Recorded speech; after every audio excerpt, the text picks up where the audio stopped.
Now it was time for the money changers to get back to the business of a new private central bank for America. During the early 1900s, men like J.P. Morgan led the charge. One final panic would be necessary to focus the nation's attention on the supposed need for a central bank. The rationale was that only a central bank can prevent bank failures. Morgan was clearly the most powerful banker in America and a suspected agent for the Rothschilds. Morgan had helped finance John D. Rockefeller's Standard Oil empire. He had also helped finance the monopolies of Edward Harriman in railroads, of Andrew Carnegie in steel, and of others in numerous industries. But on top of that, J.P. Morgan's father, Junius Morgan, had been America's financial agent to the British. After his father's death, J.P. Morgan took on a British partner, Edward Grenfell, a longtime director of the Bank of England. In fact, upon Morgan's death, his estate contained only a few $1 million. The bulk of the securities most people thought he owned were in fact owned by others. In 1902, President Theodore Roosevelt allegedly went after Morgan and his friends by using the Sherman Antitrust Act to try to break up their industrial monopolies. Actually, Roosevelt did very little to interfere in the growing monopolization of American industry by the bankers and their surrogates. For example, Roosevelt supposedly broke up the Standard Oil monopoly, but it wasn't really broken at all. It was merely divided into 7 corporations, all still controlled by the Rockefellers. The public was aware of this thanks to political cartoonists like Thomas Nast, who referred to the bankers as the Money Trust. By 1907, the year after Teddy Roosevelt's re-election, Morgan decided it was time to try for a central bank again. Using their combined financial muscle, Morgan and his friends were secretly able to crash the stock market. Thousands of small banks were vastly overextended. Some had reserves of less than 1% thanks to the fractional reserve principle. Within days, bank runs were commonplace across the nation. Now Morgan stepped into the public arena and offered to prop up the faltering American economy by supporting failing banks with money he manufactured out of nothing. It was an outrageous proposal, far worse than even fractional reserve banking, but Congress let him do it. Morgan manufactured $200 million worth of this completely reserveless private money and bought things with it, paid for services with it, and sent some of it to his branch banks to lend out at interest. His plan worked. Soon, the public regained confidence in money in general and quit hoarding their currency. But as a result, banking power was further consolidated into the hands of a few large banks. By 1908, the panic was over, and Morgan was hailed as a hero by the president of Princeton University, a man by the name of Woodrow Wilson. All this trouble could be averted if we appointed a committee of 6 or 7 public-spirited men like J.P. Morgan to handle the affairs of our country. Economics textbooks would later explain that the creation of the Federal Reserve System was the direct result of the Panic of 1907. Quote, "With its alarming epidemic of bank failures, the country was fed up once and for all with the anarchy of unstable private banking." Close quote. But Minnesota Congressman Charles A. Lindbergh Sr., the father of the famous aviator Lucky Lindy, later explained that the Panic of 1907 was really just a scam. Those not favorable to the money trust could be squeezed out of business and the people frightened into demanding changes in the banking and currency laws which the money trust would frame. So, since the passage of the National Bank Act of 1863, the money changers had been able to create a series of booms and busts. The purpose was not only to fleece the American public of their property, but to later claim that the banking system was basically so unstable that it had to be consolidated into a central bank once again.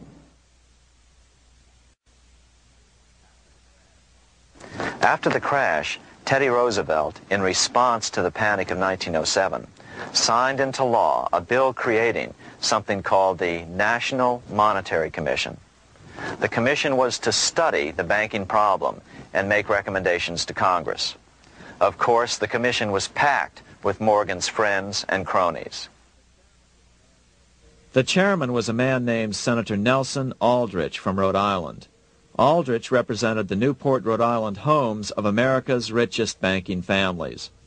His daughter married John D. Rockefeller, Jr., and together they had 5 sons: John, Nelson, who would become vice president in 1974, Lawrence, Winthrop, and David, the head of the Council on Foreign Relations and former chairman of Chase Manhattan Bank. As soon as the National Monetary Commission was set up, Senator Aldrich immediately embarked on a 2-year tour of Europe, where he consulted at length with the private central bankers in England, France, and Germany. The total cost of his trip alone to the taxpayers was $300,000, an astronomical sum in those days. Shortly after his return, on the evening of November 22, 1910, some of the wealthiest and most powerful men in America boarded Senator Aldrich's private rail car and in the strictest secrecy journeyed to this place, Jekyll Island, off the coast of Georgia. With the group came Paul Warburg. Warburg had been given a $500,000 per year salary to lobby for the passage of a privately owned central bank in America by the investment firm Kuhn, Loeb and Company. Warburg's partner in this firm was a man named Jacob Schiff, the grandson of the man who shared the Greenshield house with the Rothschild family in Frankfurt. Schiff, as we'll find out later, was in the process of spending $20 million to finance the overthrow of the Tsar in Russia. These 3 European banking families, the Rothschilds, the Warburgs, and the Schiffs, were interconnected by marriage down through the years, just as their American banking counterparts, the Morgans, Rockefellers, and Aldriches were.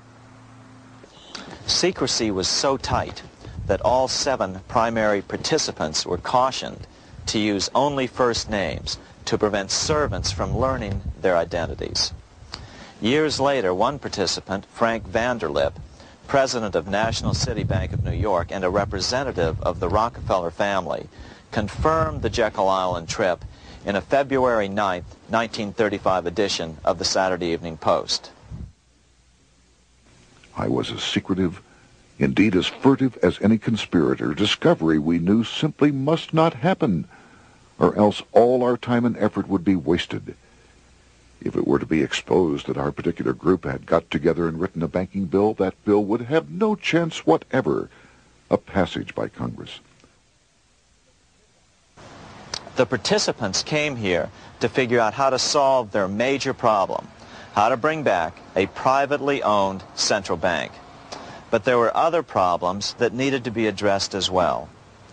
First of all, the market share of the big national banks was shrinking fast. In the first 10 years of the century, the number of U.S. banks had more than doubled to over 20,000. By 1913, only 29% of all banks were national banks, and they held only 57% of all deposits. As Senator Aldrich later admitted in a magazine article, before passage of this act, the New York bankers could only dominate the reserves of New York. Now, we are able to dominate the bank reserves of the entire country.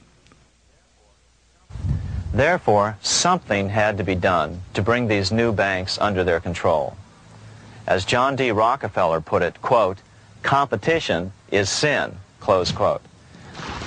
Secondly, the nation's economy was so strong that corporations were starting to finance their expansions out of profits instead of taking out huge loans from large banks.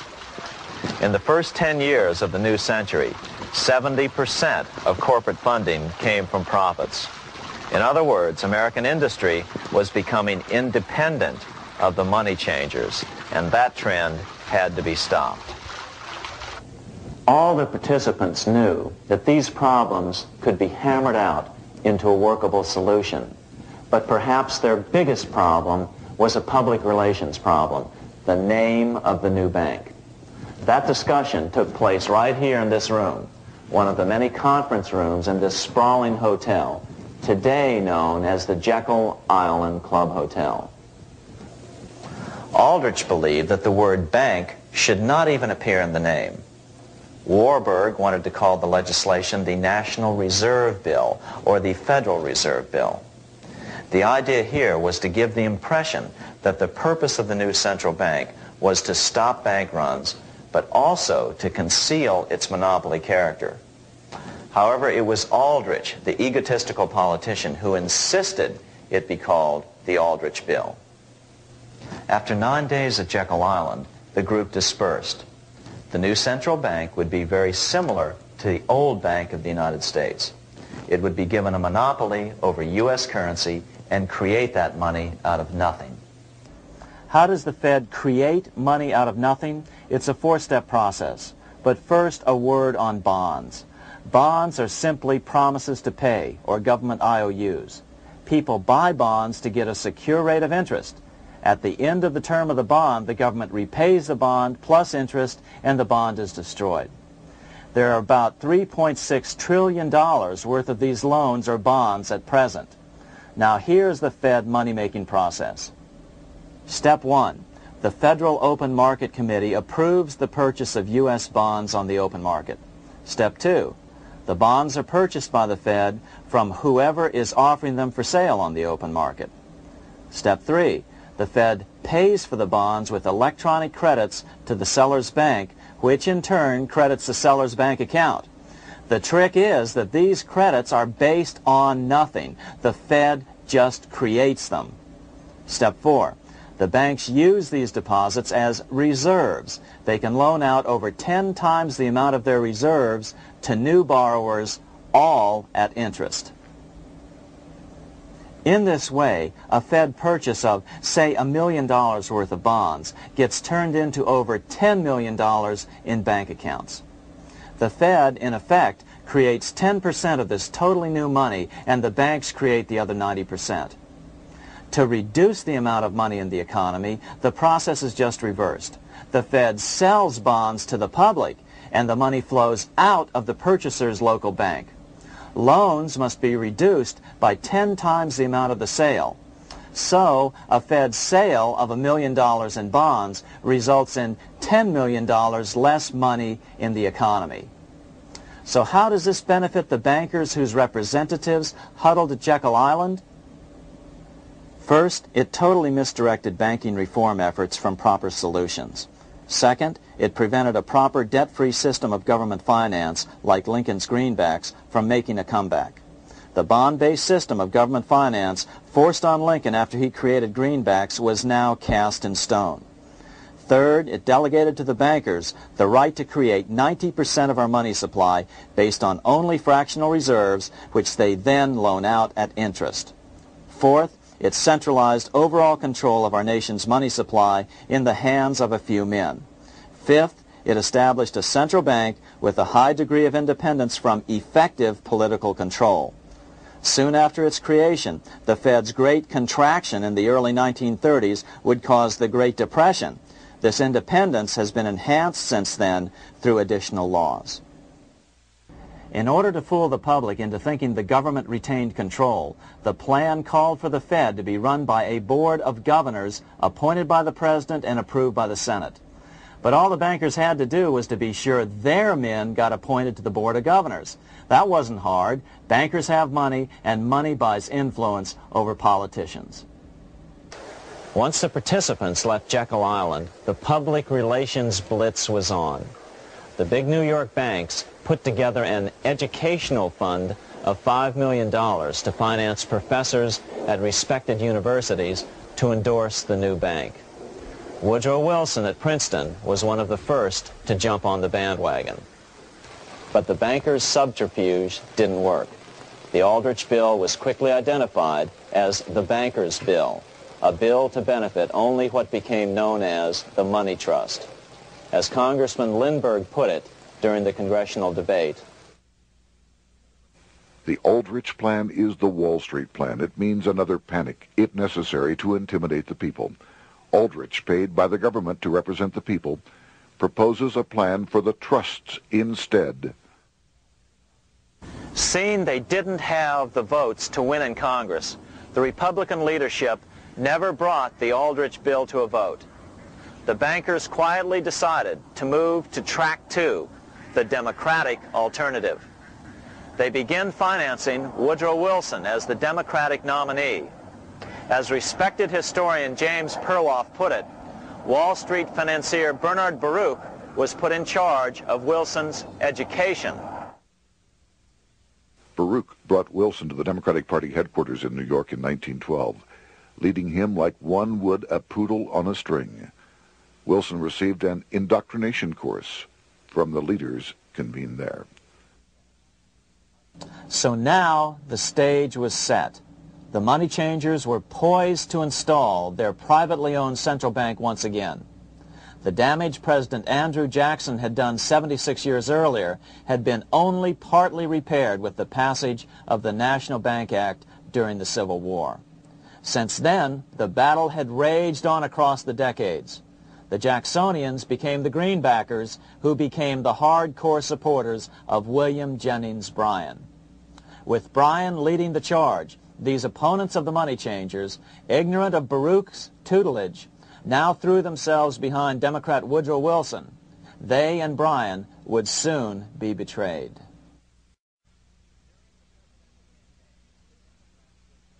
During the presidential campaign, the Democrats were careful to pretend to oppose the Aldrich bill.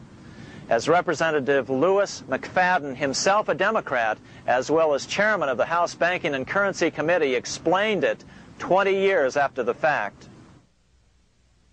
The Aldrich bill was condemned in the platform. When Woodrow Wilson was nominated, the men who ruled the Democratic Party promised the people that if they were returned to power, there would be no central bank established here while they held the reins of government. 13 months later, that promise was broken, and the Wilson administration, under the tutelage of those sinister Wall Street figures who stood behind Colonel House, established here in our free country the worm-eaten, monarchical institution of the King's Bank, to control us from the top downward and to shackle us from the cradle to the grave. Once Wilson was elected, Morgan, Warburg, Baruch, and company advanced a new plan, which Warburg named the Federal Reserve System. The Democratic leadership hailed the new bill, called the Glass-Owen Bill, as something radically different from the Aldrich Bill. But in fact, the bill was virtually identical in every important detail. In fact, so vehement were the Democratic denials of similarity that Paul Warburg, the father of both bills, had to step in to reassure his paid friends in Congress that the two bills were virtually identical. Brushing aside the external differences affecting the shells, we find the kernels of the two systems very closely resembling and related to one another. But that admission was for private consumption only. Publicly, the money trust trotted out Senator Aldrich and Frank Vanderlip, the president of Rockefeller's National City Bank of New York and one of the Jekyll Island Seven, to oppose the new Federal Reserve System. Years later, however, Vanderlip admitted in the Saturday Evening Post that the two measures were virtually identical. Although the Aldrich Federal Reserve Plan was defeated when it bore the name Aldrich, nevertheless, its essential points were all contained in the plan that finally was adopted. As Congress neared a vote, they called Ohio attorney Alfred Crozier to testify. Crozier noted the similarities between the Aldrich Bill and the Glass-Owen Bill. The bill grants just what Wall Street and the big banks for 25 years have been striving for: private instead of public control of currency. It, the Glass-Owen Bill, does this as completely as the Aldrich Bill.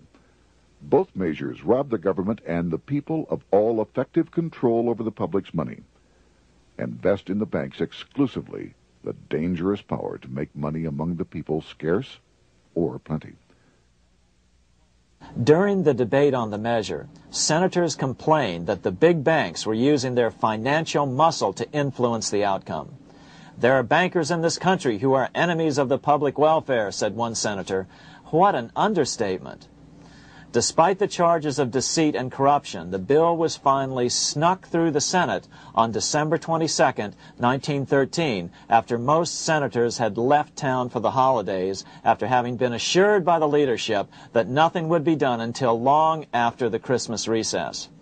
On the day the bill was passed, Congressman Lindbergh prophetically warned his countrymen that this act establishes the most gigantic trust on earth. When the President signs this bill, the invisible government by the monetary power will be legalized. The people may not know it immediately, but the day of reckoning is only a few years removed. The worst legislative crime of the ages is perpetrated by this banking bill. On top of all this, only weeks earlier, Congress had finally passed a bill legalizing income tax. Why was the income tax law important? Because bankers finally had in place a system which would run up a virtually unlimited federal debt. How would the interest on this debt be repaid? Never mind the principal. Remember, a privately owned central bank creates the principal out of nothing. The federal government was small then. Up to then, it had subsisted merely on tariffs and excise taxes. No, just as with the Bank of England, the interest payments had to be guaranteed by direct taxation of the people.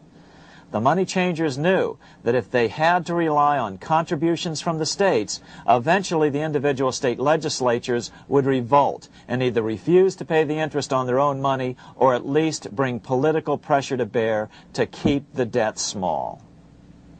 It is interesting to note that in 1895, the Supreme Court had found a similar income tax law to be unconstitutional. The Supreme Court even found a corporate income tax law unconstitutional in 1909. As a result, Senator Aldrich hustled a bill for a constitutional amendment allowing income tax through the Congress. The proposed 16th Amendment to the Constitution was then sent to the state legislatures for approval. But some critics claim that the 16th Amendment was never ratified by the necessary 3/4 of the states. In other words, the 16th Amendment may not be legal. But the money changers were in no mood to debate the fine points. By October of 1913, Senator Aldrich had hustled the income tax bill through Congress. Without the power to tax the people directly and bypass the states, the Federal Reserve Bill would be far less useful to those who wanted to drive America deeply into their debt. A year after the passage of the Federal Reserve Bill, Congressman Lindbergh explained how the Fed created what we have come to call the business cycle and how they use it to their advantage. To cause high prices, all the Federal Reserve Board will do will be to lower the rediscount rate, producing an expansion of credit and a rising stock market. Then, when businessmen are adjusted to these conditions, it can check prosperity in mid-career by arbitrarily raising the rate of interest. It can cause the pendulum of a rising and falling market to swing gently back and forth by slight changes in the discount rate, or cause violent fluctuations by a greater rate variation. And in either case, it will possess inside information as to financial conditions and advanced knowledge of the coming change, either up or down. This is the strangest, most dangerous advantage ever placed in the hands of a special privileged class by any government that ever existed. The system is private, conducted for the sole purpose of obtaining the greatest possible profits from the use of other people's money. They know in advance when to create panics to their advantage. They also know when to stop panic. Inflation and deflation work equally well for them when they control finance. Congressman Lindbergh was correct on all points. What he didn't realize was that most European nations had already fallen prey to the central bankers decades or centuries earlier.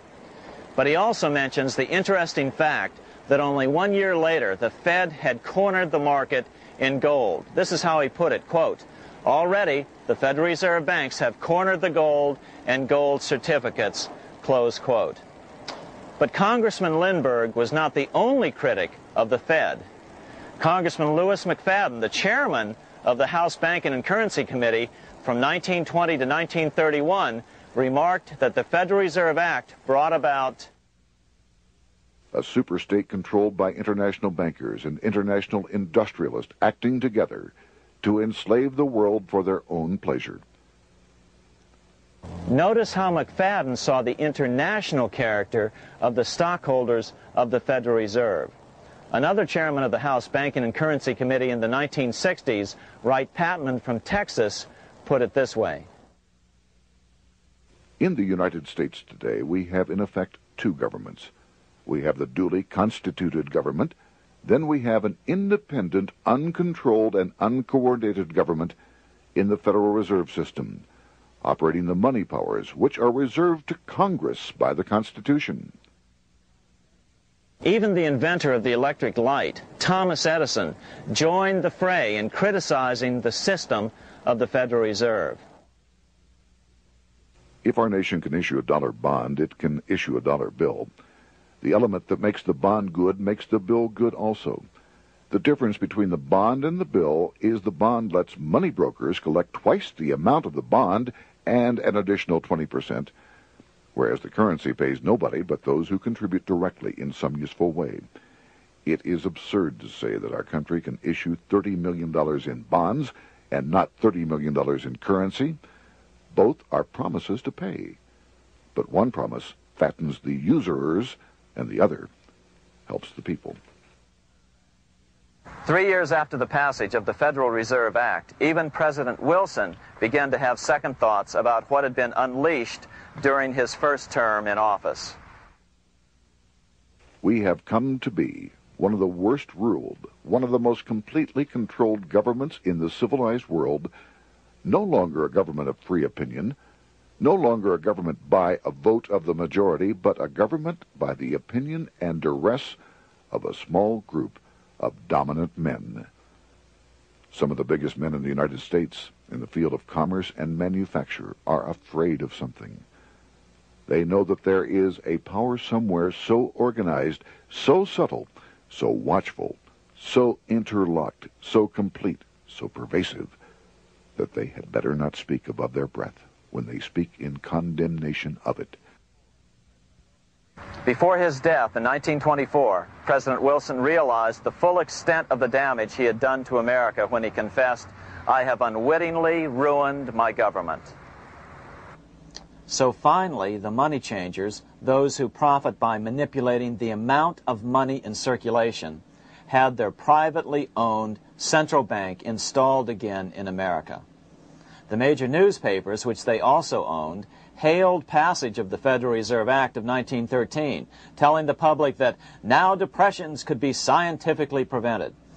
The fact of the matter was that now depressions could be scientifically created. Power was now centralized to a tremendous extent. Now it was time for a war, a really big war. In fact, the First World War. Of course, to the central bankers, the political issues of war don't matter nearly as much as the profit potential, and nothing creates debts like warfare. England was the best example at that time. During the 119-year period between the founding of the Bank of England and Napoleon's defeat at Waterloo, England had been at war for 56 years, and much of the remaining time she'd been preparing for war. In World War I, the German Rothschilds loaned money to the Germans, the British Rothschilds loaned money to the British, and the French Rothschilds loaned money to the French. In America, J.P. Morgan was the sales agent for war materials to both the British and the French. In fact, 6 months into the war, Morgan became the largest consumer on earth, spending $10 million a day. His offices here at 23 Wall Street were mobbed by brokers and salesmen trying to cut a deal. In fact, it got so bad that the bank had to post guards at every door and at the partners' homes as well. Many other New York bankers made out as well from the war. President Wilson appointed Bernard Baruch to head the War Industries Board. According to historian James Perloff, both Baruch and the Rockefellers profited by some $200 million during the war. But profits were not the only motive. There was also revenge.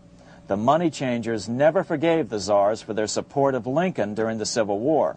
Also, Russia was the last major European nation to refuse to give in to the privately owned central bank scheme. 3 years after World War I broke out, the Russian Revolution toppled the Tsar and installed the scourge of communism.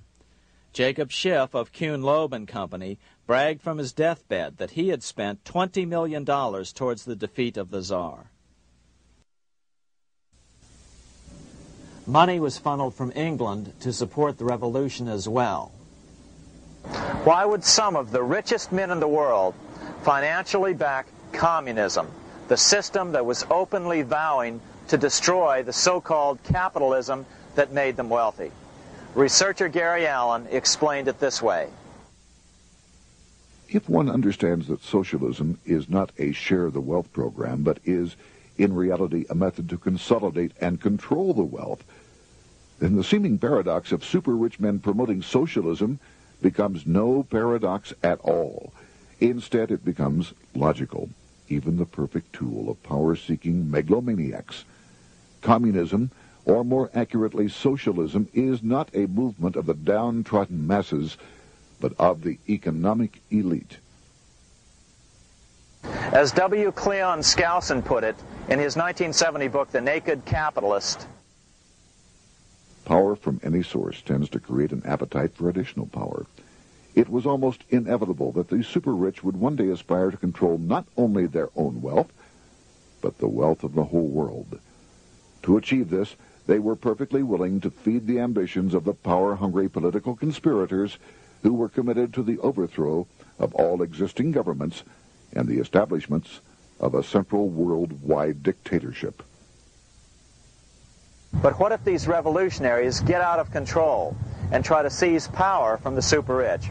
After all, it was Mao Zedong who in 1938 stated his position concerning power.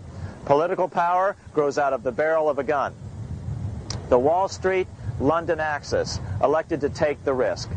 The master planners attempted to control revolutionary communist groups by feeding them vast quantities of money when they obeyed and contracting their money supply or even financing their opposition if they got out of control. Lenin began to understand that although he was the absolute dictator of the new Soviet Union, he was not pulling the financial strings. Someone else was silently in control. The state does not function as we desired. The car does not obey. A man is at the wheel and seems to lead it, but the car does not drive in the desired direction. It moves as another force wishes.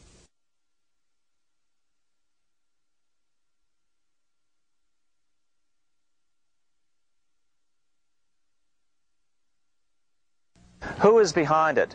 Representative Louis T. McFadden, the chairman of the House Banking and Currency Committee throughout the 1920s and into the Great Depression years of the 1930s, explained it this way.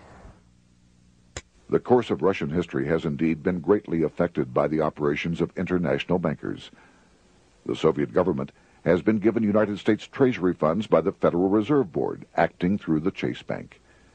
England has drawn money from us through the Federal Reserve banks and has relent it at high rates of interest to the Soviet government. The Dnipro Dam was built with funds unlawfully taken from the United States Treasury by the corrupt and dishonest Federal Reserve Board and the Federal Reserve banks.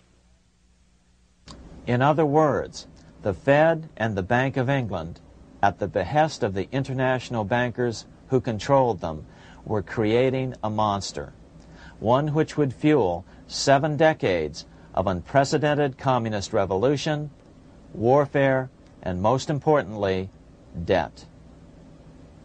In case you think there's some chance that the money changers got communism going and then lost control, in 1992 the Washington Times reported that Russian President Boris Yeltsin was upset that most of the incoming foreign aid was being siphoned off, quote, straight back into the coffers of Western banks in debt service, close quote. No one in his right mind would claim that a war as large as World War I had a single cause. Wars are complex things with many causative factors. But on the other hand, it would also be equally foolish to ignore as a prime cause of World War I those who would profit the most from the war. The role of the money changers is no wild conspiracy theory. They had a motive, a short-ranged, self-serving motive, as well as a long-range political motive of advancing totalitarian governments, with the money changers maintaining the financial clout to control whatever politician might emerge as the leader. Next, we'll see what the money changers' ultimate political goal is for the world.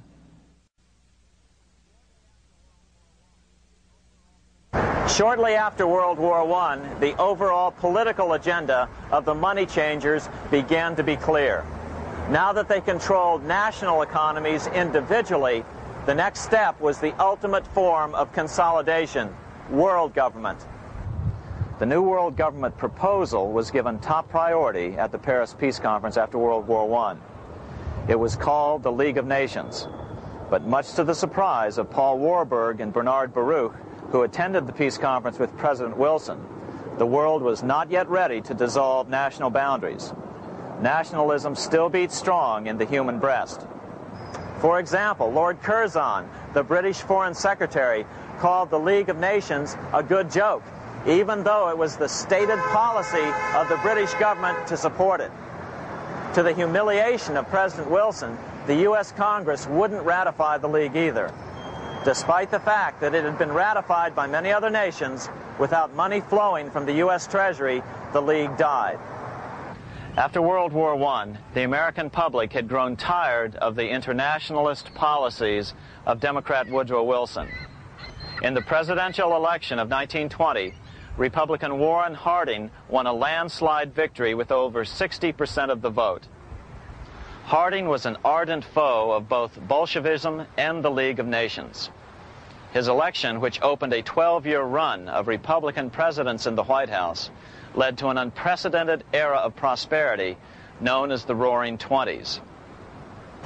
Despite the fact that the war had brought America a debt 10 times larger than its Civil War debt, still the American economy surged. Gold had poured into the country during the war, and it continued to do so afterwards. In the early 1920s, the governor of this bank, the Federal Reserve Bank of New York, a man named Benjamin Strong, met frequently with the secretive and eccentric governor of the Bank of England, Montague Norman. Norman was determined to replace the gold England had lost to the U.S. during World War I and return the Bank of England to its former position of dominance in world finance. On top of that, rich with gold, the American economy might get out of control again, just like it had done after the Civil War. During the next 8 years, under the presidencies of Harding and Coolidge, the huge federal debt built up during World War I was cut by 38%, down to $16 billion, the greatest percentage drop in U.S. history. During the election of 1920, Warren Harding and Calvin Coolidge ran against James Cox, the governor of Ohio, and the little-known Franklin D. Roosevelt, who had previously risen to no higher post than President Wilson's Assistant Secretary of the Navy.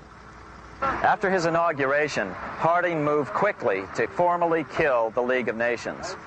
Then he quickly moved to reduce domestic taxes while raising tariffs to record heights. Now, this was a revenue policy of which most of the Founding Fathers would certainly have approved. His second year in office, Harding took ill on a train trip in the West and suddenly died. Although no autopsy was performed, the cause was said to be either pneumonia or food poisoning.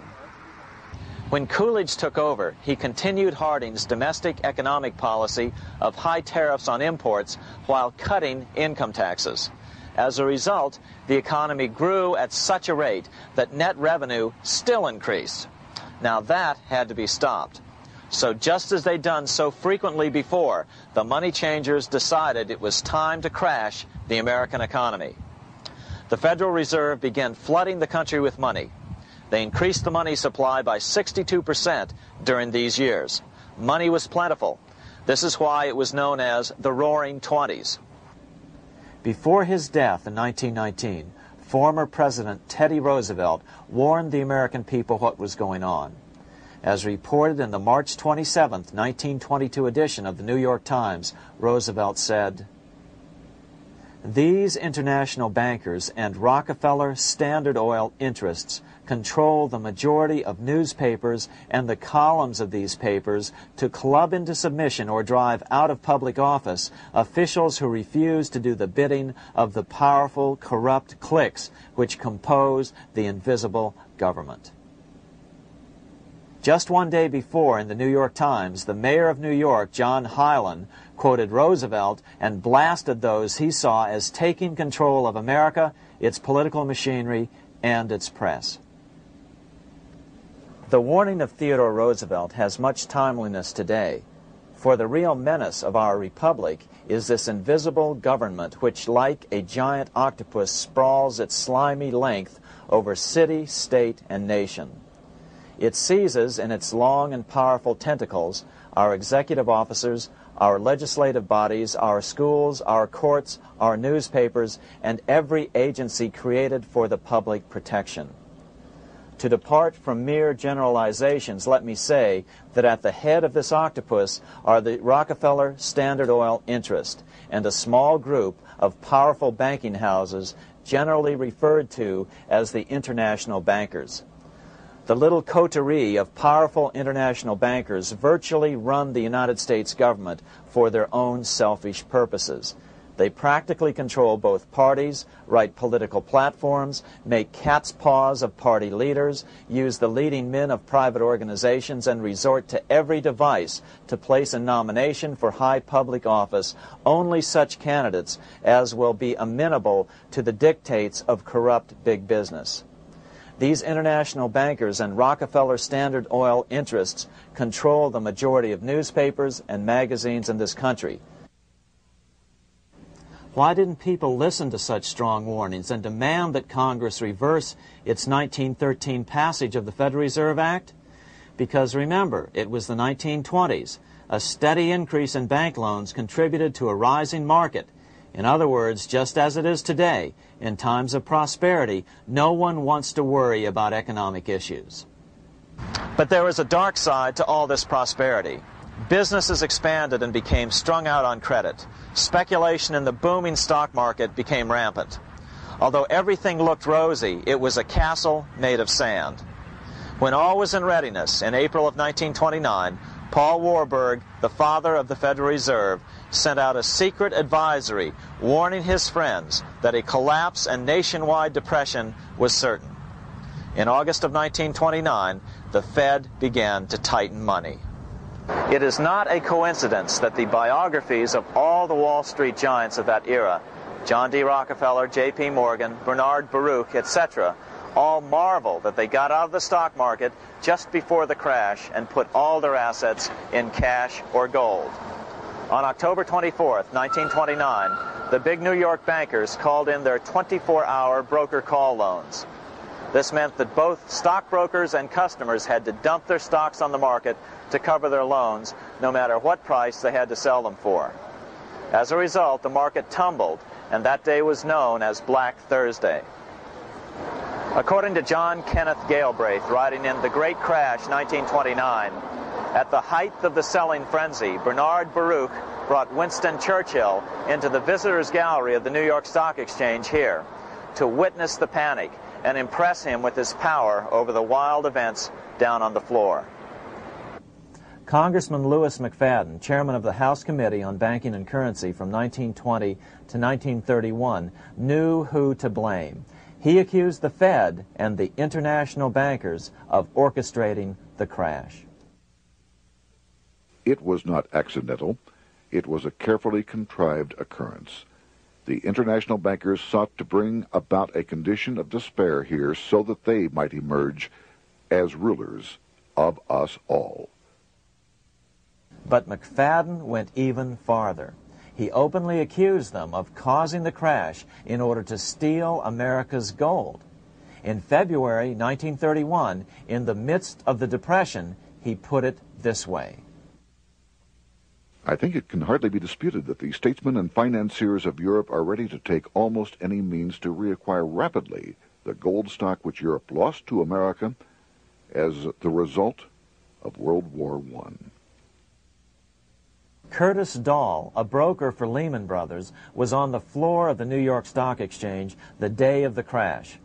In his 1970 book, FDR, My Exploited Father-in-Law, he explained that the crash was triggered by the planned sudden shortage of call money in the New York money market.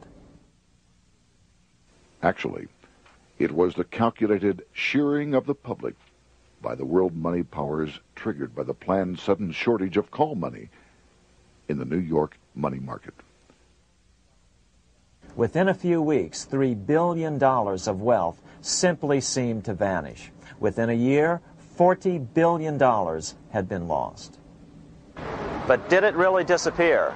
Or was it simply consolidated in fewer hands? And what did the Federal Reserve do? Instead of moving to help the economy out by quickly lowering interest rates to stimulate the economy, the Fed continued to brutally contract the money supply further, deepening the Depression. Between 1929 and 1933, the Fed reduced the money supply by an additional 33%. Although most Americans have never heard that the Fed was the cause of the Depression, this is well known among top economists. Milton Friedman, the Nobel Prize-winning economist now of Stanford University, said the same thing in a National Public Radio interview in January of 1996. The Federal Reserve definitely caused the Great Depression by contracting the amount of currency in circulation by 1/3 from 1929 to 1933. But the money lost by most Americans during the Depression didn't just vanish. It was just redistributed into the hands of those who had gotten out just before the crash and had purchased gold, which is always a safe place to put your money just before a depression. But America's money also went overseas. Incredibly, as President Hoover was heroically trying to rescue banks and prop up businesses, with millions of Americans starving as the Great Depression deepened, millions of dollars were being spent rebuilding Germany from damage sustained during World War I. 8 years before Hitler would invade Poland, Representative Louis McFadden, chairman of the House Banking and Currency Committee, warned Congress that Americans were paying for Hitler's rise to power. After World War I, Germany fell into the hands of the German international bankers. Those bankers bought her, and they now own her lock, stock, and barrel. They have purchased her industries, they have mortgages on her soil, they control her production, they control all her public utilities. The international German bankers have subsidized the present government of Germany, and they have also supplied every dollar of the money Adolf Hitler has used in his lavish campaign to build up a threat to the government of Brüning. When Brüning fails to obey the orders of the German international bankers, Hitler is brought forth to scare the Germans into submission. Through the Federal Reserve Board, over $30 billion of American money has been pumped into Germany. You have all heard of the spending that's taken place in Germany. Modernistic dwellings, her great planetariums, her gymnasiums, her swimming pools, her fine public highways, her perfect factories. All this was done on our money. All this was given to Germany through the Federal Reserve Board. The Federal Reserve Board has pumped so many billions of dollars into Germany that they dare not name the total. Franklin D. Roosevelt was swept into office during the 1932 presidential election.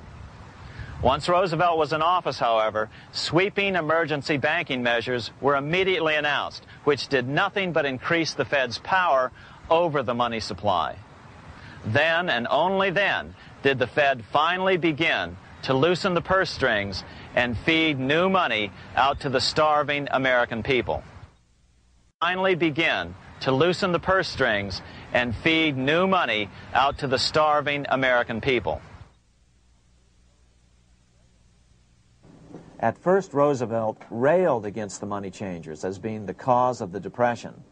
Believe it or not, this is what he said on March 4th, 1933, in his inaugural address. Practices of the unscrupulous money changers stand indicted in the court of public opinion, rejected by the hearts and minds of men. The money changers have fled from their high seats in the temple of our civilization.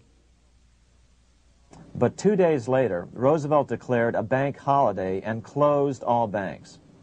Later that year, Roosevelt outlawed private ownership of all gold bullion and all gold coins with the exception of rare coins.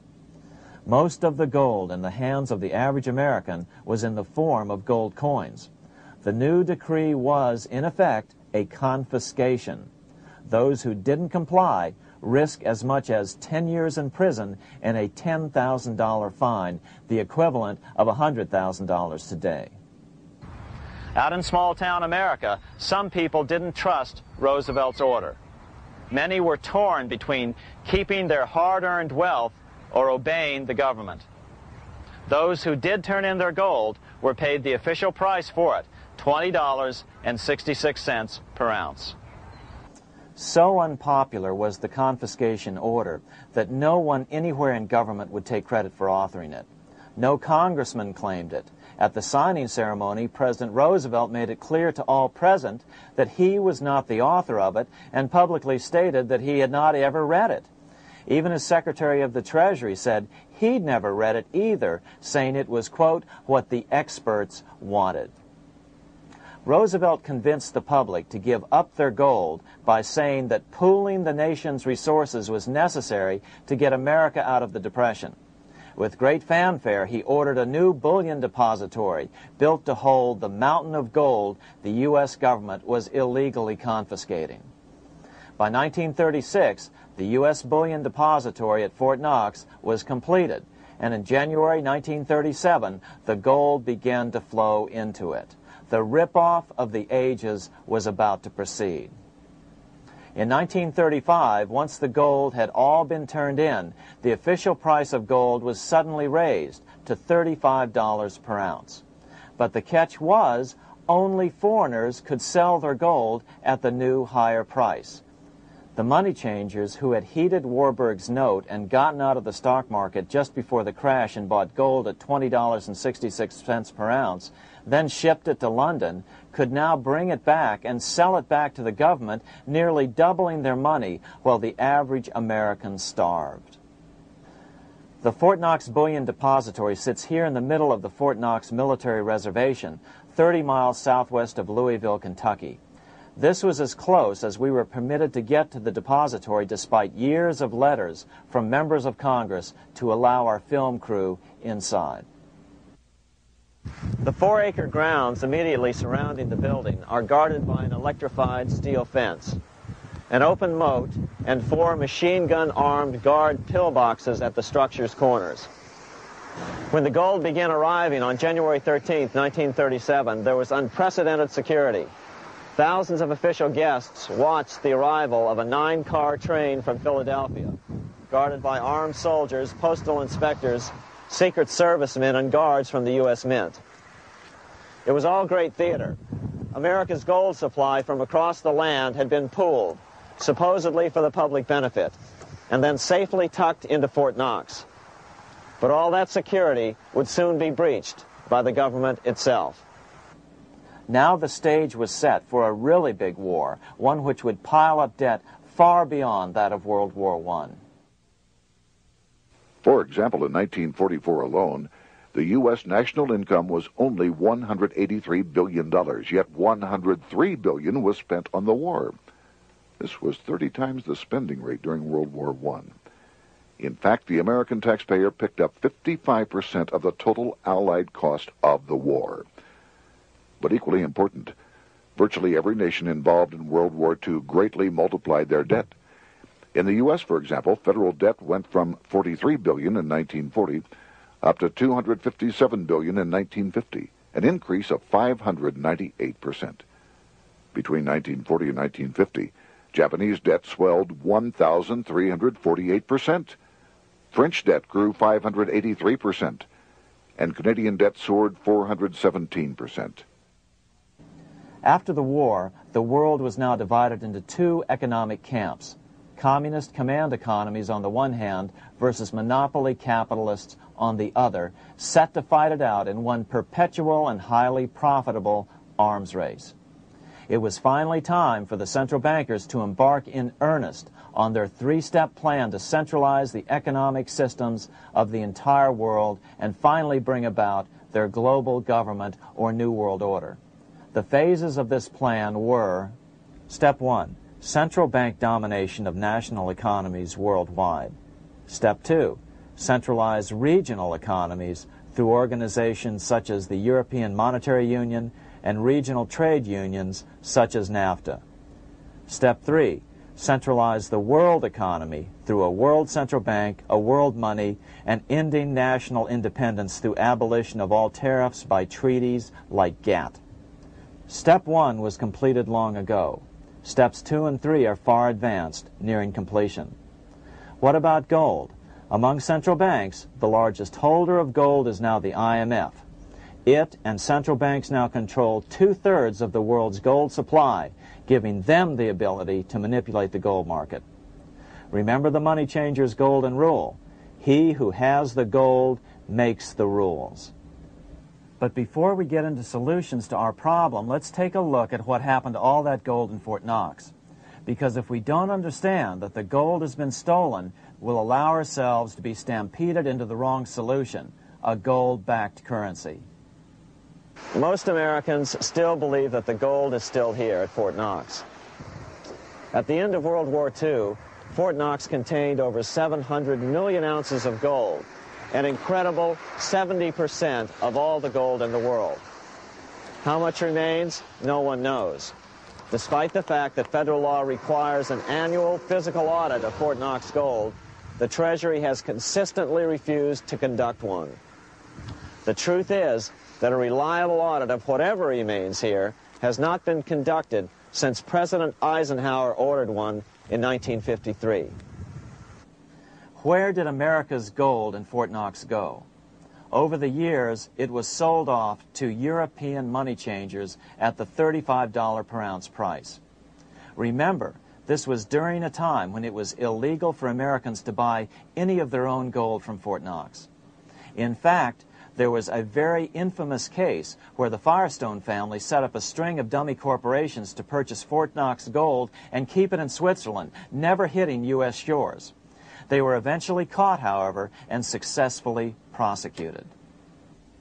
Finally, by 1971, all the pure gold had been secretly removed from Fort Knox, drained back to London.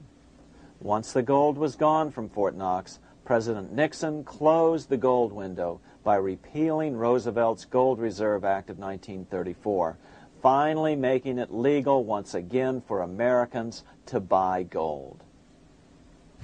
Naturally, gold prices immediately began to soar. 9 years later, gold sold for $880 per ounce, 25 times what the gold in Fort Knox was sold for.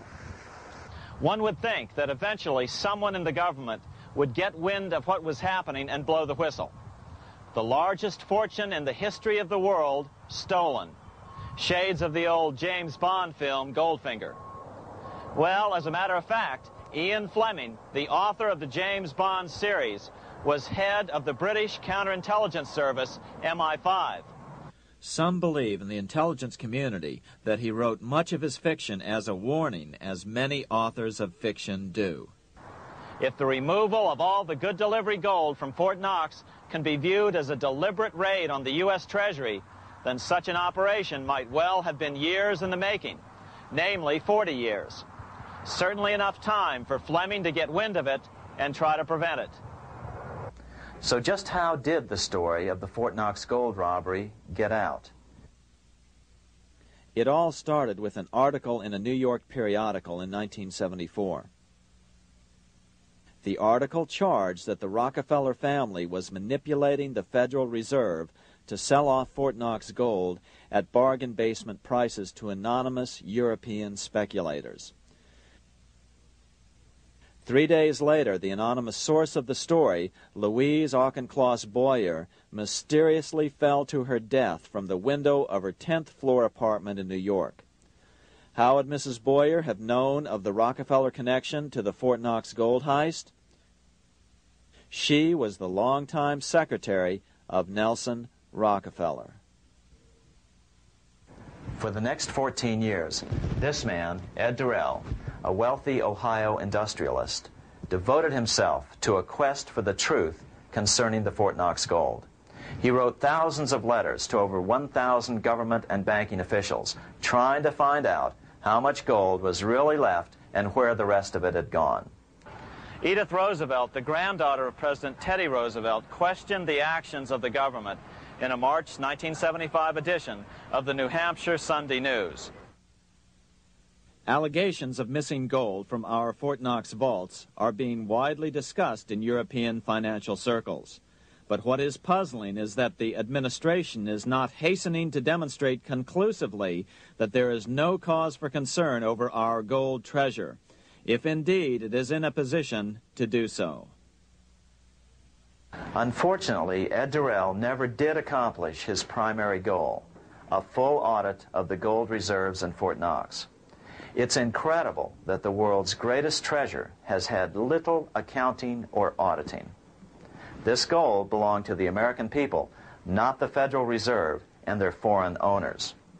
One thing is certain, the government could blow all of this speculation away in a few days with a well-publicized audit under the searing lights of media cameras. It has chosen not to do so. One must conclude that they are afraid of the truth such an audit would reveal. What is the government so afraid of? Here's the answer. When President Ronald Reagan took office in 1981, his conservative friends urged him to study the feasibility of returning to a gold standard as the only way to curb government spending. It sounded like a reasonable alternative, so President Reagan appointed a group of men called the Gold Commission to study the situation and report back to Congress. What Reagan's Gold Commission reported back to Congress in 1982 was the following shocking revelation concerning gold. The U.S. Treasury owned no gold at all. All the gold that was left in Fort Knox was now owned by the Federal Reserve, a group of private bankers, as collateral against the national debt.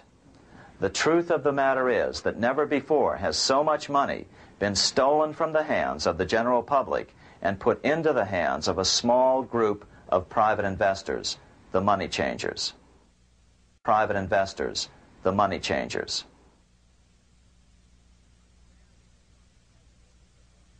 I'm standing in front of the headquarters of the International Monetary Fund located in Washington, D.C.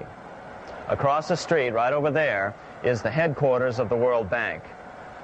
What are these organizations and who controls them? And most importantly, are they about to create a huge worldwide depression? Let us step back in time for a moment to the aftermath of World War I. People were tired of war, so under the guise of peacemaking, the international bankers devised a plan to consolidate power even further. Claiming only an international government would stem the tide of world wars, the money changers pushed forward a proposal for world government which stood on three legs. A world central bank to be called the Bank of International Settlements, a world judiciary to be called the World Court located in The Hague, the Netherlands, and a world executive and legislature to be called the League of Nations. As President Clinton's mentor, Georgetown historian Carroll Quigley wrote in his 1966 book, Tragedy and Hope, the powers of financial capitalism had a far-reaching plan, nothing less than to create a world system of financial control in private hands, able to dominate the political system of each country and the economy of the world as a whole. This system was to be controlled in a feudalistic fashion by the central banks of the world, acting in concert by secret agreements arrived at in frequent meetings and conferences. The apex of the system was to be the Bank for International Settlements in Bâle, Switzerland, a private bank owned and controlled by the world central banks, which were themselves private corporations. Each central bank sought to dominate its government by its ability to control treasury loans, to manipulate foreign exchanges, to influence the level of economic activity in the country, and to influence cooperative politicians by subsequent economic rewards in the business world. Despite intense pressure from the international bankers and the press, a handful of U.S. senators, led by Senator Henry Cabot Lodge, kept the U.S. out of these schemes. Without U.S. participation, the League was doomed. Incredibly, even though the U.S. rejected the World Central Bank, the BIS, the New York Federal Reserve ignored its government and arrogantly sent representatives to Switzerland to participate in the central bankers' meeting right up until 1994, when the U.S. was finally officially dragged into it. Their world government schemes thwarted, the bankers resorted to the old formula: another war to wear down the resistance to world government while reaping handsome profits. To this end, Wall Street helped resurrect Germany through the Thyssen banks, which were affiliated with the Harriman interest in New York, just as the Chase Bank had assisted in the financing of the Bolshevik Revolution in Russia during World War I. Chase Bank was controlled by the Rockefeller family. Subsequently, it was merged with Warburg's Manhattan Bank to form the Chase Manhattan Bank. Now this has merged with Chemical Bank of New York, making it the largest Wall Street bank. Their strategy worked. Even before World War II was over, world government was back on track. In 1944, at Bretton Woods, New Hampshire, the International Monetary Fund and the World Bank were approved with full U.S. participation. The Second League of Nations, renamed the United Nations, was approved in 1945. Soon, a new international court system was functioning as well. All effective opposition to these international bodies before the war had evaporated in the heat of war, just as planned. These new organizations simply repeated on a world scale what the National Banking Act of 1864 and the Federal Reserve Act of 1913 had established in the U.S. They created a banking cartel composed of the world's central banks, which gradually assumed the power to dictate credit policies to the banks of all the nations. For example, just as the Federal Reserve Act authorized the creation of a new national fiat currency called Federal Reserve Notes, the IMF has been given the authority to issue a world fiat money called Special Drawing Rights, or SDRs. To date, the IMF has created in excess of $30 billion worth of SDRs. Member nations are being pressured to make their currencies fully exchangeable for SDRs. In 1968, Congress approved laws authorizing the Fed to accept SDRs as reserves in the U.S. and to issue Federal Reserve notes in exchange for SDRs.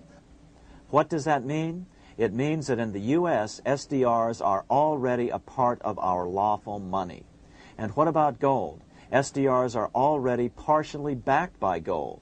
And with 2/3 of world gold now in the hands of central banks, the money changers can go about structuring the world's economic future in whichever way they deem most profitable. Keep in mind, just as the Fed is controlled by its Board of Governors, the IMF is controlled by its Board of Governors, which are either the heads of the different central banks or the heads of the various national treasury departments dominated by their central banks. Voting power in the IMF gives the U.S. and the UK, that is to say the Fed and the Bank of England, effective control.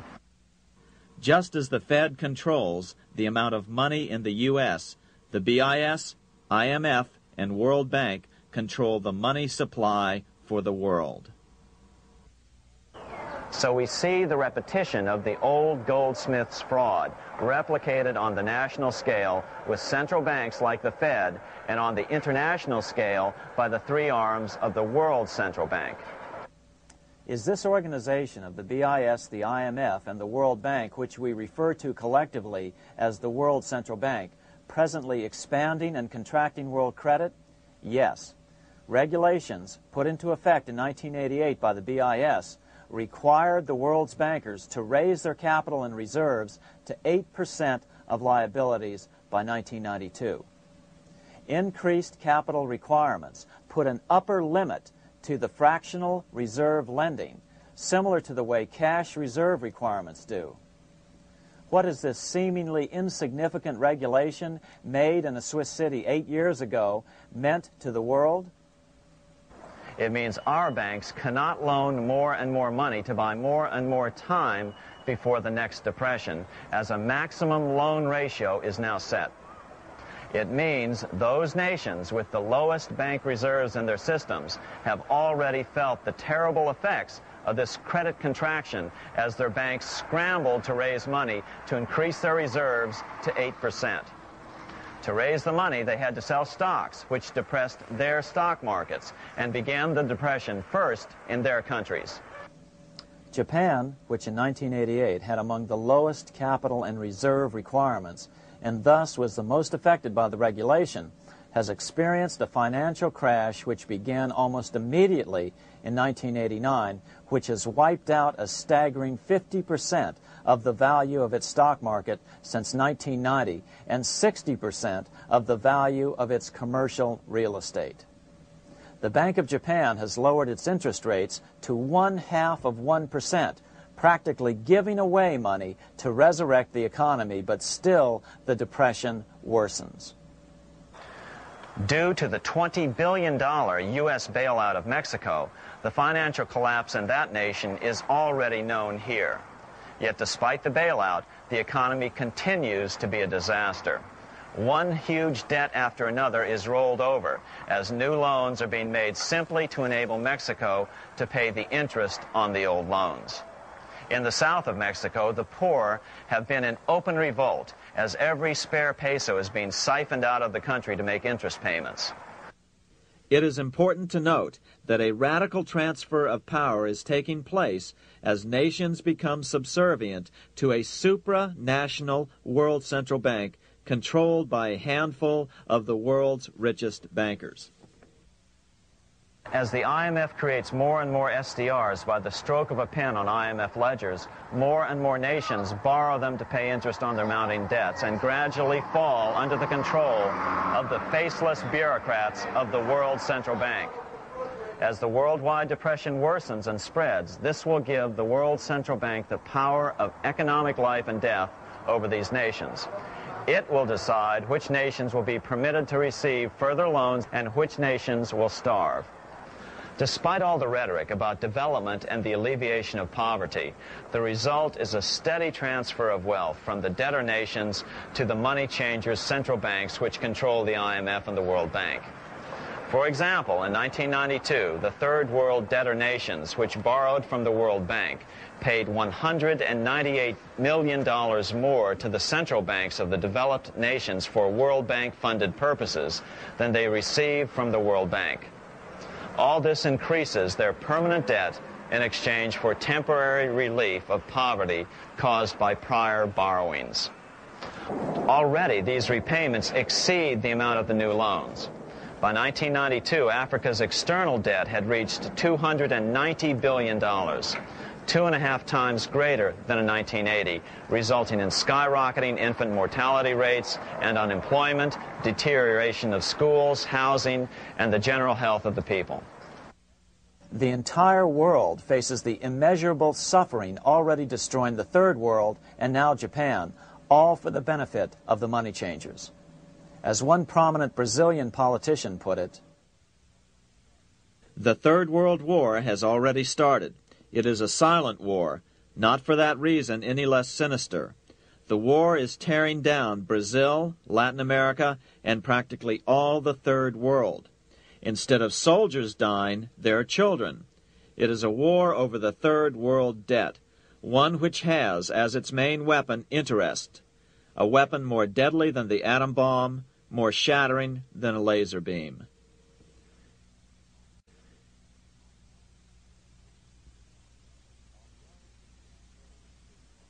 Although it would be absurd to ignore the pivotal role played by influential families such as the Rothschilds, the Warburgs, the Schiffs, the Morgans, and the Rockefellers in any review of the history of central banking and fractional banking, keep in mind, by now, central banks and the large commercial banks are up to 3 centuries old and deeply entrenched in the economic life of many nations.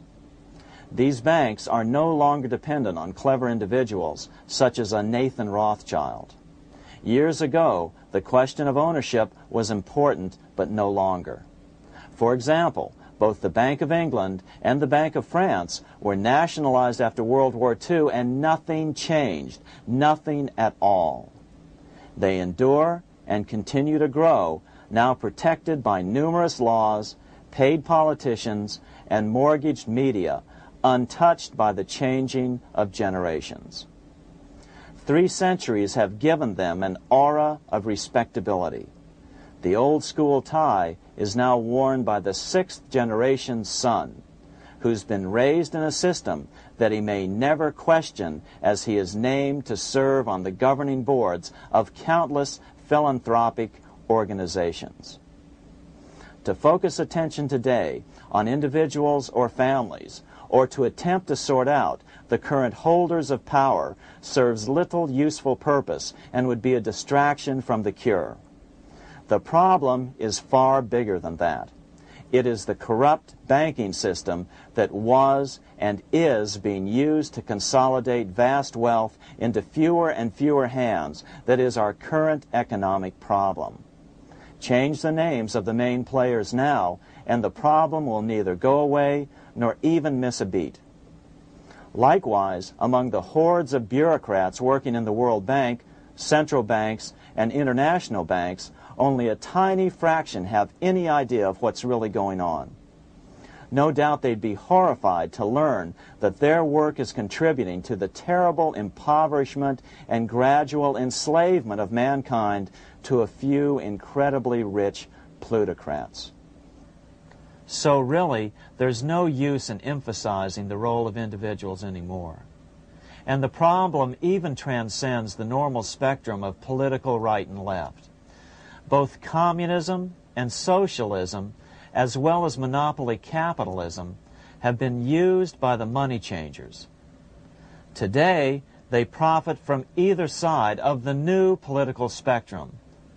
The big government welfare state on the so-called left wing versus the neoconservative laissez-faire capitalists who want big government totally out of their lives on the right wing. Either way, the bankers win. Monetary reform is the most important political issue facing this nation. That clarified, let's proceed to the conclusions in the spirit Lincoln declared, with malice towards none, with charity towards all. At the start of this video, we ask a number of troubling questions. Let's be sure we've answered them. What's going on in America today? Why are we over our heads in debt? Why can't the politicians bring debt under control? Why are we over our heads in debt? Because we're laboring under a debt money system that is designed and controlled by private bankers. Now, some will argue that the Federal Reserve System is a quasi-governmental agency. But the President appoints only 2 of the 7 members of the Federal Reserve Board of Governors every 4 years. And he appoints them to 14-year terms, far longer than his own. The Senate does confirm those appointments, but the whole truth is that the President wouldn't dare appoint anyone to that board of whom Wall Street does not approve. Of course, this does not preclude the possibility that some honorable men may be appointed to the Board of Governors. But the fact is that the Fed is specifically designed to operate independently of our government, as are nearly all other central banks. Some argue that the Fed promotes monetary stability. We saw the current head of the Bank of England, Eddie George, claim that this was the most important role of a central bank. In fact, the Fed's record of stabilizing the economy shows it to be a miserable failure in this regard. Within the first 25 years of its existence, the Fed caused 3 major economic downturns, including the Great Depression, and for the last 30 years has shepherded the American economy into a period of unprecedented inflation. Again, this is not some wild conspiracy theory. It's a well-known fact among top economists.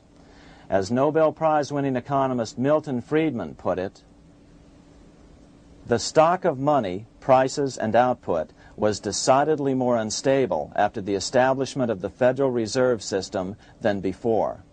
The most dramatic period of instability in output was, of course, the period between the two wars, which includes the severe monetary contractions of 1920-21, 1929-33, and 1937-38. No other 20-year period in American history contains as many as 3 such severe contractions. This evidence persuades me that at least a third of the price rise during and just after World War I is attributable to the establishment of the Federal Reserve System, and that the severity of each of the major contractions, 1920-21, 1929-33, and 1937-38, is directly attributable to acts of commission and omission by the reserve authorities. Any system which gives so much power and so much discretion to a few men so that mistakes, excusable or not, can have such far-reaching effects is a bad system. It is a bad system to believers in freedom just because it gives a few men such power without any effective check by the body politic. This is the key political argument against an independent central bank. To paraphrase Clemenceau, money is much too serious a matter to be left to the central bankers. We must learn from our history before it is too late. Why can't politicians control the federal debt? Because all our money is created out of debt. Again, it's a debt money system. Our money is created initially by the purchase of U.S. bonds. The public buys bonds like savings bonds, the banks buy bonds, foreigners buy bonds, and when the Fed wants to create more money in the system, it buys bonds, but pays for them with a simple bookkeeping entry which it creates out of nothing.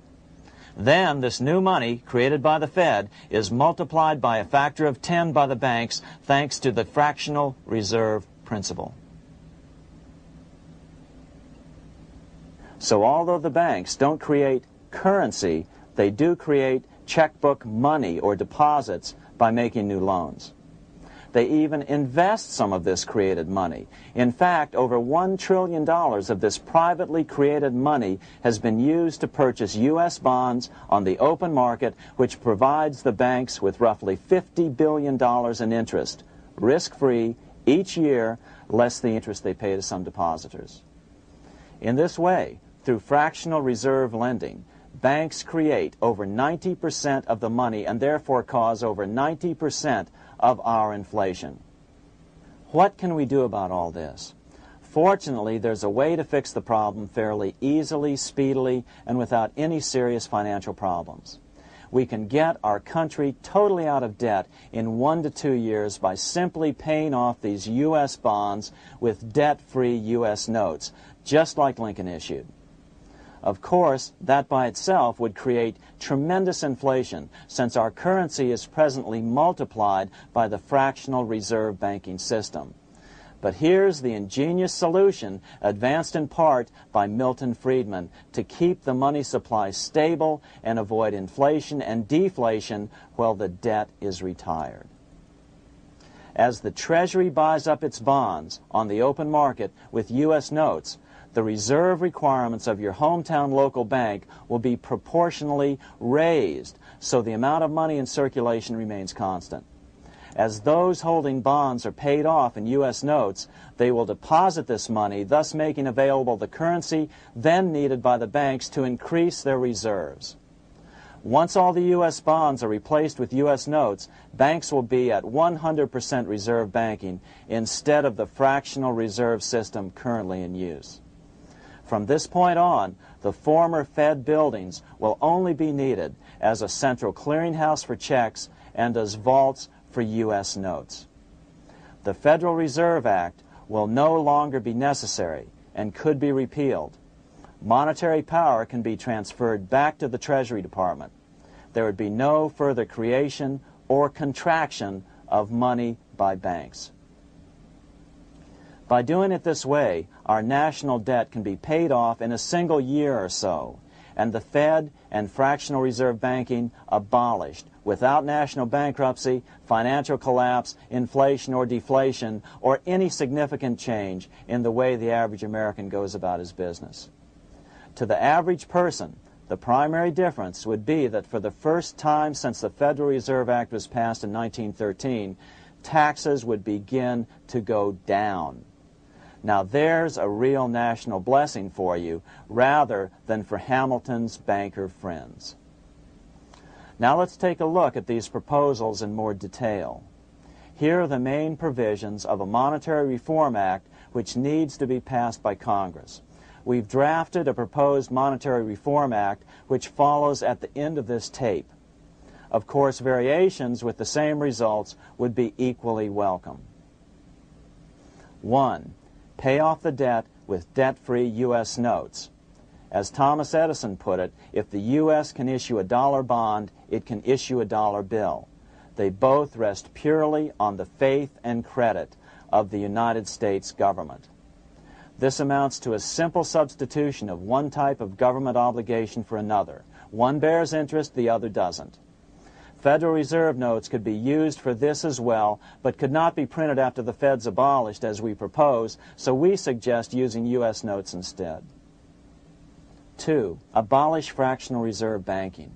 As the debt is paid off, the reserve requirements of all banks and financial institutions would be raised proportionally at the same time to absorb the new U.S. notes, which would be deposited and become the bank's increased reserves. Towards the end of the first year of the transition period, the remaining liabilities of financial institutions would be assumed or acquired by the U.S. government in a one-time operation. In other words, they too would eventually be paid off with debt-free U.S. notes in order to keep the total money supply stable. At the end of the first year or so, all of the national debt would be paid, and we could start enjoying the benefits of full reserve banking. The Fed would be obsolete, an anachronism. 3. Repeal the Federal Reserve Act of 1913 and the National Banking Act of 1864. These acts delegate the money power to a private banking monopoly.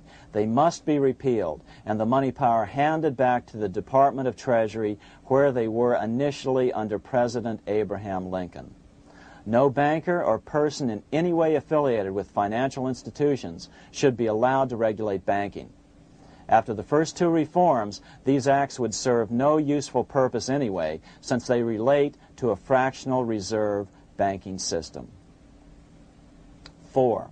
Withdraw the U.S. from the IMF, the BIS, and the World Bank. These institutions, like the Federal Reserve, are designed to further centralize the power of the international bankers over the world's economy, and the U.S. must withdraw from them. Their harmless functions, such as currency exchange, can be accomplished either nationally or in new organizations limited to those functions. Such a Monetary Reform Act would guarantee that the amount of money in circulation would stay very stable, causing neither inflation nor deflation. Remember, for the last 3 decades, the Fed has doubled the American money supply every 10 years. That fact and fractional reserve banking are the real causes of inflation and the reduction in our buying power, a hidden tax. These and other taxes are the real reasons both parents now have to work just to get by. The money supply should increase slowly to keep prices stable, roughly in proportion to population growth, about 3% per year, not at the whim of a group of bankers meeting in secret. In fact, all future decisions on how much money will be in the American economy must be made based on statistics of population growth and the price level index. The new monetary regulators and the Treasury Department, perhaps called the Monetary Committee, would have absolutely no discretion in this matter except in time of declared war. This would ensure a steady, stable money growth of roughly 3% per year, resulting in stable prices and no sharp changes in the money supply. To make certain the process is completely open and honest, all deliberations would be public, not secret, as meetings of the Fed's Board of Governors are today. How do we know this will work? Because these steps remove the two major causes of economic instability, the Fed and fractional reserve banking, and the newest one as well, the BIS, Bank of International Settlements. But most importantly, the danger of a severe depression would be eliminated. Let's listen to Milton Friedman on the single cause of severe economic depressions. I know of no severe depression in any country or any time that was not accompanied by a sharp decline in the stock of money, and equally of no sharp decline in the stock of money that was not accompanied by a severe depression. Issuing our own currency is not a radical solution. It's been advocated by Presidents Jefferson, Madison, Jackson, Van Buren, and Lincoln. But it's been used at different times throughout Europe as well. Perhaps the best example is one of the small islands off the coast of France in the English Channel. Called Guernsey, it's been using debt-free money issues to pay for large building projects for nearly 200 years. Here we are on Guernsey, and this is the Guernsey Flower and Vegetable Market. Guernsey is one of the most successful examples of just how well a debt-free money system can work. In 1815, a committee was appointed to investigate how best to finance this new market. The impoverished island could not afford more new taxes, so the state's fathers decided to try a revolutionary idea: issue their own paper money. They were just colorful paper notes, backed by nothing, but the people of this tiny island agreed to accept them and trade with them. To be sure they circulated widely, they were declared to be good for the payment of taxes. Of course, this idea was nothing new. It was exactly what America had done before the American Revolution, and there are many other examples throughout the world. But it was new to Guernsey, and it worked miracles. This market is still in use, and remember, it was built for no debt to the people of this island state. But what if we follow Guernsey's example? How would the bankers react to these reforms? Certainly the international bankers' cartel will oppose reforms that do away with their control of the world's economies as they have in the past. But it is equally certain that Congress has the constitutional authority and responsibility to authorize the issuance of debt-free money, U.S. notes, and to reform the very banking laws it ill-advisedly enacted. Undoubtedly, the bankers will claim that issuing debt-free money will cause severe inflation or make other dire predictions. But remember, it is fractional reserve banking which is the real cause of over 90% of all inflation, not whether debt-free U.S. notes are used to pay for government deficits. In the current system, any spending excesses on the part of Congress are turned into more debt bonds, and the 10% purchased by the Fed are then multiplied many times over by the bankers, causing over 90% of all inflation. Our fractional reserve and debt-based banking system is the problem. We must ignore its inevitable resistance to reform and remain firm until the cure is complete. As the director of the Bank of England in the 1920s, Sir Josiah Stamp put it, referring to this modern fractional reserve banking system, banking is conceived in iniquity and born in sin. Bankers own the earth. Take it away from them, but leave them the power to create money and control credit, and with the flick of a pen, they will create enough money to buy it back again. Take this great power away from the bankers, and all great fortunes like mine will disappear, and they ought to disappear, for this would be a better and happier world to live in. But if you want to continue the slaves of bankers and pay the cost of your own slavery, let them continue to create money and to control credit. Americans are slowly figuring this out. Today, over 3,200 cities and counties have endorsed the proposal of a nonprofit organization called Sovereignty. The Sovereignty movement calls for Congress to authorize the Secretary of the Treasury to issue $90 billion per year of U.S. notes, not Federal Reserve notes nor debt-based bonds, to loan money interest-free to cities, counties, and school districts for needed capital improvements. Remarkably, and to their praise, the Community Bankers Association of Illinois, representing 515 member banks, has endorsed this sovereignty proposal, a good step in the right direction. As Milton Friedman has repeatedly pointed out, no severe depression can occur without a severe contraction of money. In our system, only the Fed, the Bank of International Settlements, with U.S. bankers' cooperation, or a combination of the largest Wall Street banks could cause a depression. In other words, our economy is so huge and resilient, a depression just can't happen by accident. Unless we reform our banking system, they will always have that power. They can pull the plug on our economy anytime they choose. The only solution is to abolish the Fed and the fractional reserve banking system and withdraw from the BIS. Only that will break the power of the international bankers over our economy. And keep in mind, a stock market crash itself cannot cause a severe depression. Only the severe contraction of our money supply can cause a severe depression. The stock market crash of 1929 only wiped out market speculators, mostly the small to medium ones, resulting in $3 billion in wealth changing hands. But it served as a smokescreen for a 33% contraction in credit by the Fed over the next 4 years, which resulted in over $40 billion in wealth from the American middle class being transferred to the big banks. Then, despite impotent howls of protest from a divided Congress, the independent Fed kept the money supply contracted for a full decade. Only World War II ended the terrible suffering the Fed inflicted on the American people. In a depression, the remaining wealth of the debt-burdened American middle class will be wiped out by unemployment, declining wages, and the resulting foreclosures. If we start to act to reform our monetary system, the money changers may do what they did in 1929 and then the 1930s, crash the stock market and use that as a smokescreen while contracting the money supply.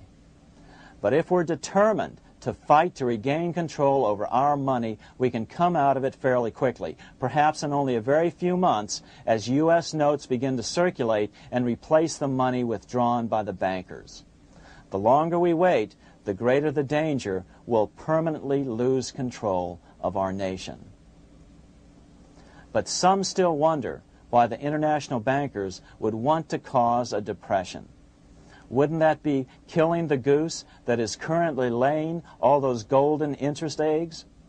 Remember what Larry Bates said at the first of this videotape. You see, in periods of economic upheaval, in economic crisis, wealth is not destroyed. It is merely transferred. Do we have any hints as to what the money changers have in store for us? Here's what David Rockefeller, the chairman of Chase Manhattan Bank, the largest Wall Street bank, had to say. We are on the verge of a global transformation. All we need is the right major crisis and the nation will accept the New World Order. So, crisis is needed to fulfill their plans quickly. The only question is when the crisis will occur. Fortunately, we probably have a little time. It's unlikely that this crisis will occur before the 1996 elections, but after that, the danger begins rising.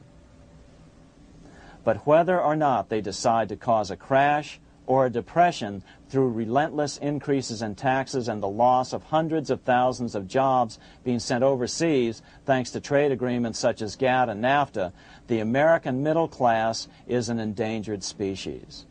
Cheaper labor, including slave labor in Red China, which Harry Wu has heroically documented, is being used to compete with American labor. In other words, Money is being consolidated in fewer and fewer hands as never before in the history of this nation or the world. Without reform, the American middle class will soon be extinct, leaving only the very rich few and the very many poor, as has already occurred in most of the world. We've been warned of all this by congressmen, presidents, industrialists, and economists down through the years.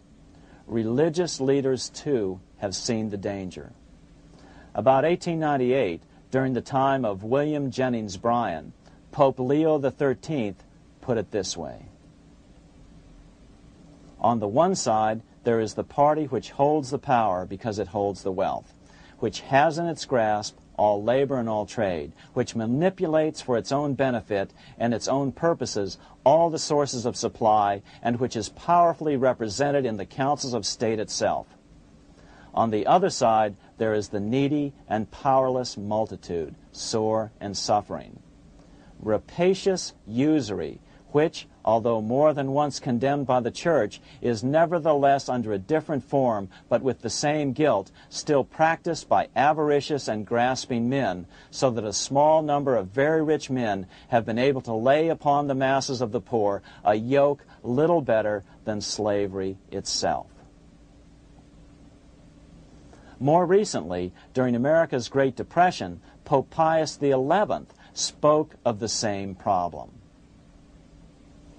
In our days, not alone is wealth accumulated, but immense power and despotic economic domination is concentrated in the hands of a few. This power becomes particularly irresistible when exercised by those who, because they hold and control money, are able also to govern credit and determine its allotment. For this reason, supplying, so to speak, the lifeblood to the entire economic body, and grasping, as it were, in their hands the very soul of the economy, so that no one dare breathe against their will. Educate your friends. Our country needs a solid group who really understand how our money is manipulated and what the solutions really are. Because if a depression comes, there will be those who call themselves conservatives who will come forward advancing solutions framed by the international bankers. Beware of calls to return to a gold standard. Why?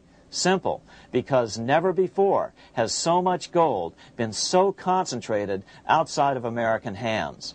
And never before has so much gold been in the hands of international governmental bodies such as the World Bank and International Monetary Fund. A gold-backed currency usually brings despair to a nation, and to return to it would certainly be a false solution in our case. Remember, we had a gold-backed currency in 1929 and during the first 4 years of the Great Depression. Likewise, beware of any plans advanced for a regional or world currency. This is the international bankers' Trojan horse.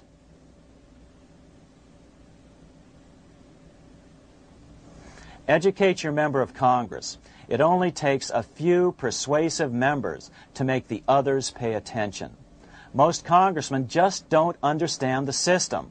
Some understand it, but are so influenced by bank-packed contributions that they ignore it, not realizing the gravity of their neglect.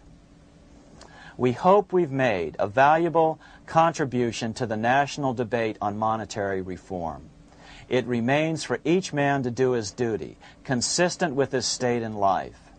May God give us the light to help reform our nation and ourselves. We say ourselves because ultimately vast multitudes of men are going to be driven more and more to desperation by the accumulation of the world's wealth in fewer and fewer hands. Men will tend to become like their oppressors, selfish and greedy. Rather, let's keep in mind during this period of reform a warning not to lose sight of greater things, as Pope Pius XI put it. For what will it profit men that a more prudent distribution and use of riches make it possible for them to gain even the whole world, if thereby they suffer the loss of their own souls? What will it profit to teach them sound principles in economics, if they permit themselves to be so swept away by selfishness, by unbridled and sordid greed, that hearing the commandments of the Lord, they do all things contrary.